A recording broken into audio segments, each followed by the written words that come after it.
Those big teeth that protrude from the character of the mask were going to be used in just a few scenes where there were no lines for actor Jim Carrey to say. However, as he learned to speak with the fake teeth on, the character became much more weird and funny. So Jim Carrey used them throughout the movie. The film's director, Chuck Russell, said that he saved a lot of money in special effects thanks to Jim Carrey's ability to do cartoonish movements. He was so good at giving the impression of being made of rubber that it wasn't necessary to invest too much in digital retouching.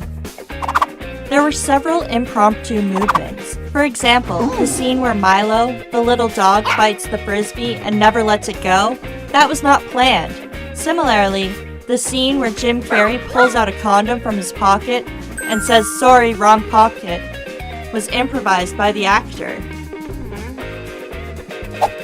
The yellow costume used by Jim Carrey for the mask is based on the suit his mother had given him when he was just starting out doing stand-up comedy. Moreover, according to Jim Carrey himself, he drew inspiration from his father to perform as the mask. Apparently, his father was a rather peculiar person. The garage where Ipkiss goes to pick up his car is the same one that was used as headquarters in the movie Ghostbusters. The Coco Bongo Discotheque, where the mask dances with Tina, is also the name of a discotheque in Cancun, Mexico, owned by Jim Carrey. They perform shows there, embodying the character of the mask.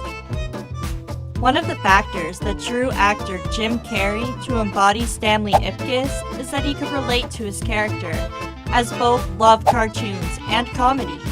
And as Standley loves cartoons, by transforming into the mask, he's able to act like his favorite cartoon characters. We can see references to Taz, the Tasmanian Devil, when the mask moves in a tornado-like fashion, to the romantic Pepe Le Pew when he tries to win Tina's heart, to Bugs Bunny when the mask dies at the hands of the gangsters, and to Tex Avery the wolf when the mask gets excited by Tina's singing. Now, there's also a little parody that is not related to cartoons. When the mask is given an Oscar for his performance and says, "You like me? You really like me?" They're referring to Sally Field when she received her Oscar in 1984, an occasion that has been parodied thousands of times. Even US ex-President Bill Clinton took a stab at it. Let's talk a little bit about Tina Carlyle. The role of this character was originally to be given to Anna Nicole Smith, but through twists of fate, they discovered Cameron Diaz while she was leaving a model agency. And after realizing that she was perfect for the role, she was given the job, and that is how a young Cameron Diaz debuted. For the lead role of Standley Ipkiss, actors Martin Short, Rick Moranis, Matthew Broderick, and Steve Martin were considered. There was a moment where they had planned to make a sequel for The Mask. Even the Nintendo Power magazine organized a contest to land a small role at the planned film. However, Jim Carrey refused to perform the role again, and the project was cancelled. Nintendo Power had to apologize to the winner of the contest, as the movie would not happen in the end. There are certain Dark Horse comics where the character of the mask is more violent, even going as far as to kill people. The film's director, Chuck Russell, commented that the movie was originally planned to contain violence, but because of Jim Carrey, the decision was taken to create a more comedic character. During the scene where we can hear Cameron Diaz singing at the Coco Bongo, in actuality, it is actress Susan Boyd who sings behind the scenes. When the police apprehend the mask, they pick him up bluntly, causing him to say, "Where are the video cameras when you need them?" This is a reference to taxi driver Rodney King's affair, which was one of the first highly controversial cases where U.S.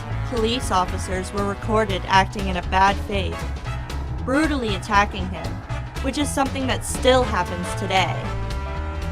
Almost at the end of the film, when the mask says, "That's a spicy meatball," it refers to a popular commercial by Alka-Seltzer. The scene became famous because it became known that the actor had to eat some 60 meatballs, as he couldn't perform the line.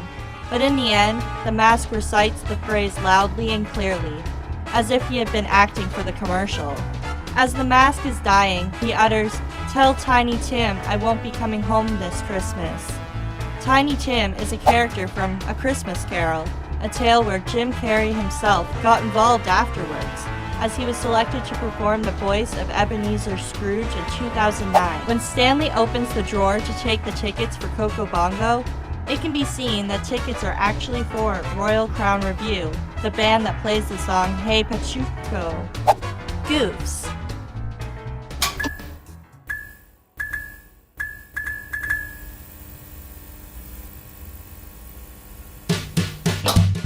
When Standley is at prison, we can see how he lays toilet paper over the toilet seat.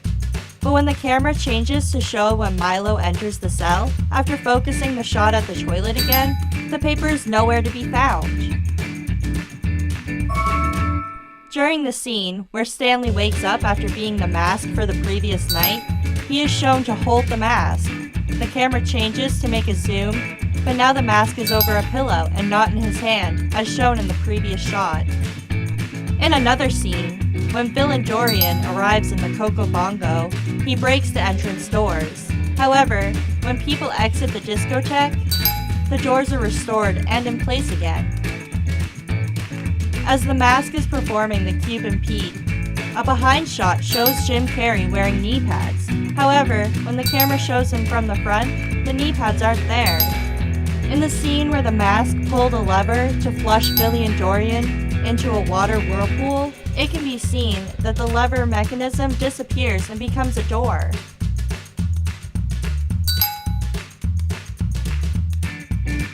When Milo is about to put on the mask, you'll notice that one of Dorian's minions are grabbing the dog by its legs.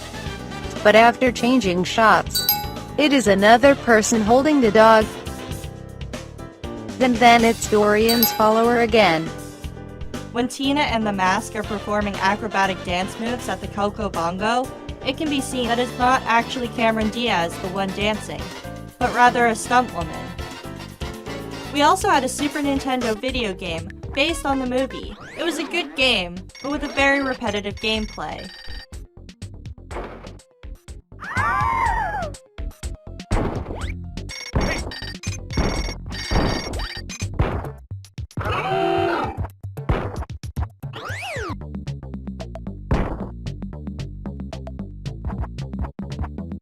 Payback.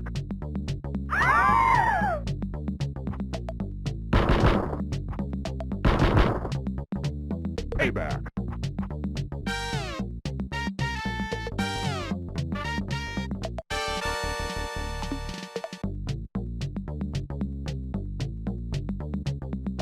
In addition, an animated series of The Mask was created.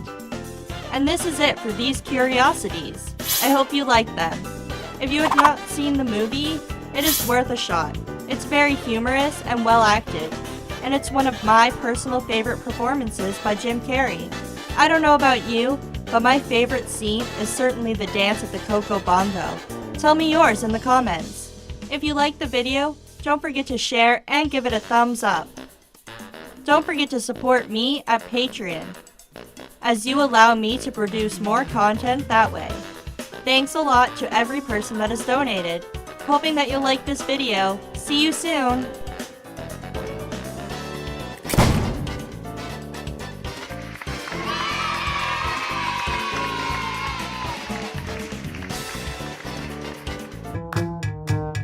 Recuerda suscribirte y darte una vuelta por los demás videos.